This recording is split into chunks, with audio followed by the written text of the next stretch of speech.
BNP নিজের ক্ষতি করে হলেও দেশের জনগণের ক্ষতি করতে চায়, তাদের মৃত্যুদণ্ড বেজে গিয়েছে বলে মন্তব্য করেছেন জাতীয় নাগরিক পার্টির এনসিপি মুখ্য সমন্বয়ক নাসিরউদ্দিন পাটোয়ারি। মঙ্গলবার ৪ নভেম্বর বিকেলে রাজধানীর বাংলা মোটরের রূপায়ণ টাওয়ার দলটির অস্থায়ী কার্যালয়ে এক আলোচনা সভায় একথা বলেন তিনি। নাসিরউদ্দিন পাটোয়ারি বলেন, বিএনপি কেবল দুর্নীতির চ্যাম্পিয়ন হয়েছিল, খালেদা জিয়ার পাশে দুর্নীতিবাজরা ছিল। শেখ হাসিনার অপরাধে বিএনপির অপরাধ ঢাকা পড়ে গেছে। এবার দলটির প্রার্থী তালিকায় জুলাই সনদের প্রয়োজন নেই বলা লোকও রয়েছে। এ নিয়ে আমরা হতাশ।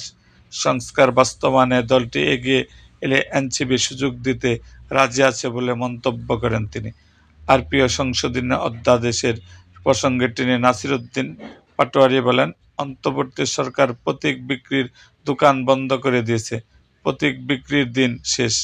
জামায়াত প্রসঙ্গে তিনি আরও বলেন, দলের নামটা পরিবর্তন করতে অনেককে বলেছিলাম।